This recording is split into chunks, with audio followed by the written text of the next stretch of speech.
ಅಂಗಡಿಯಲ್ಲಿ ಕೆಲಸ ಮಾಡ್ತಾ ಇದ್ದಂತಹ ಒಬ್ಬ ಕೆಲಸಗಾರ ಖತರ್ನಾಕ್ ಪ್ಲಾನ್ ಮಾಡಿ 9 ಕೆಜಿಯಷ್ಟು ಚಿನ್ನವನ್ನು ಸ್ವಲ್ಪವಾಗಿ ಎಗರಿಸಿದ್ದಾನೆ. ಕಳೆದ 3 ವರ್ಷಗಳಿಂದ ಸ್ವಲ್ಪ ಚಿನ್ನಗಳನ್ನು ಎಗರಿಸ್ತಾ ಇದ್ದಂತಹ ಕಿಲಾಡಿ ಇದೀಗ ಪೊಲೀಸರ ಬಲೆಗೆ ಬಿದ್ದಿದ್ದಾನೆ. ಬರೋಬ್ಬರಿ 9 ಕೆಜಿ ಚಿನ್ನಾಭರಣವನ್ನು ವಂಚನೆ ಮಾಡಿದ್ದಂತಹ ಆರೋಪಿ ಈಗ ಅರೆಸ್ಟ್ ಆಗಿದ್ದಾನೆ. ಹಲಸೂರು ಗೇಟ್ ಪೊಲೀಸರು ನರೇಶ್ ಶರ್ಮಾ ಅನ್ನುವಂತಹ ಒಬ್ಬ ವ್ಯಕ್ತಿಯನ್ನು ಅರೆಸ್ಟ್ ಮಾಡಿದ್ದಾರೆ. ನಗರತ್ ಪೇಟೆಯಲ್ಲಿ ಚಿನ್ನದ ಅಂಗಡಿಯನ್ನು ಇಟ್ಕೊಂಡಿದ್ದಂತಹ ವಿಕ್ರಮ್ಕಾರಿ ಈ ನರೇಶ್ ಶರ್ಮಾ ಅನ್ನುವಂತಹ ವ್ಯಕ್ತಿಯನ್ನು ಕೆಲಸಕ್ಕೆ ಇಟ್ಕೊಂಡಿದ್ರು. ನರೇಶ್ ಶರ್ಮಾ ಇವರ ಅಂಗಡಿಯಲ್ಲಿ ಕೆಲಸ ಮಾಡ್ತಾ ಇದ್ರು, ಚಿನ್ನದ ಅಂಗಡಿಯಲ್ಲಿ ಕೆಲಸ ಮಾಡ್ತಾ ಇದ್ರು. ಆದರೆ ಕೆಲಸ ಮಾಡ್ತಾ ಈತ ಸ್ವಲ್ಪ ಚಿನ್ನ ಏನಿದೆ ಅದನ್ನು ಕರಗಿಸಿ ಅದನ್ನು ಅಲ್ಲಿಂದ ಎಗರಿಸುವಂತಹ ಕೆಲಸವನ್ನು ಮಾಡಿದ್ದಾನೆ. ಈ ರೀತಿಯಾಗಿ ಮಾಡಿ ಸರಿಸುಮಾರು 9 ಕೆಜಿಯಷ್ಟು ಚಿನ್ನವನ್ನು ಎಗರಿಸಿದ್ದಾನೆ ಅನ್ನೋ ಮಾಹಿತಿ ಲಭ್ಯವಾಗ್ತಾ ಇದೆ.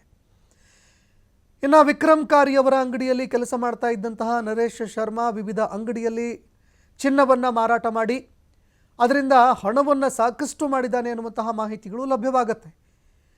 ಇನ್ನು ಪ್ರತಿ ಬಾರಿ ಚಿನ್ನವನ್ನು ಕರಗಿಸಿ, ಅಂದರೆ ಅಂಗಡಿಯಲ್ಲಿ ಕೆಲಸ ಮಾಡುವಂತಹ ಸಂದರ್ಭದಲ್ಲಿ ಪ್ರತಿ ಬಾರಿ ಚಿನ್ನವನ್ನು ಕರಗಿಸೋದು, ಗಟ್ಟಿ ಚಿನ್ನವಾಗಿ ಅದನ್ನು ಮಾರ್ಪಡಿಸೋದು, ಅದಾದ ನಂತರ ಅದನ್ನು ಏಮಾರಿಸಿ ಅದನ್ನು ಮನೆಗೆ ತೆಗೆದುಕೊಂಡು ಹೋಗ್ತಾ ಇದ್ದ. ಹೀಗೆ ಕಳೆದ 3 ವರ್ಷಗಳಿಂದ ನಿರಂತರವಾಗಿ ಒಟ್ಟು 9 ಕೆಜಿ ಚಿನ್ನ ವಂಚನೆ ಮಾಡಿದ್ದಾನೆ ಅನ್ನೋ ಆರೋಪ ಕೇಳಿಬರ್ತಾ ಇದೆ.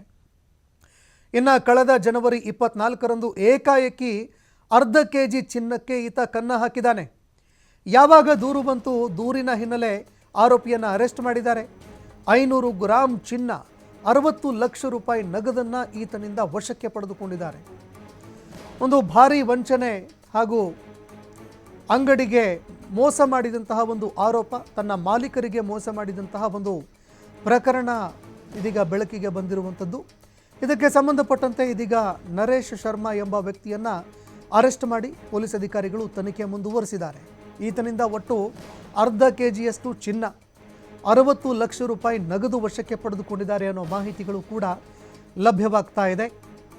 ಇನ್ನು ಒಂದೇ ಬಾರಿಗೆ ಈತ ಅರ್ಧ ಕೆಜಿ ಚಿನ್ನ ಎಗರಿಸಿದಂತಹ ಸಂದರ್ಭದಲ್ಲಿ ಸಿಕ್ಕಿಬಿದ್ದಿದ್ದಾನೆ ಅನ್ನುವಂತಹ ಮಾಹಿತಿಗಳು ಲಭ್ಯವಾಗ್ತಾ ಇದೆ. ಆದರೆ ಕಳೆದ 3 ವರ್ಷಗಳಿಂದ ಇದೇ ರೀತಿಯಾಗಿ 9 ಕೆಜಿ ಚಿನ್ನಕ್ಕೆ ಕನ್ನ ಹಾಕಿ ಕೆಲಸ ಕೊಟ್ಟಂತಹ ಮಾಲೀಕರಿಗೆ ದ್ರೋಹ ಎಸಗಿದ್ದಾನೆ ಅನ್ನೋ ಮಾಹಿತಿಗಳು ಲಭ್ಯವಾಗ್ತಾ ಇದೆ.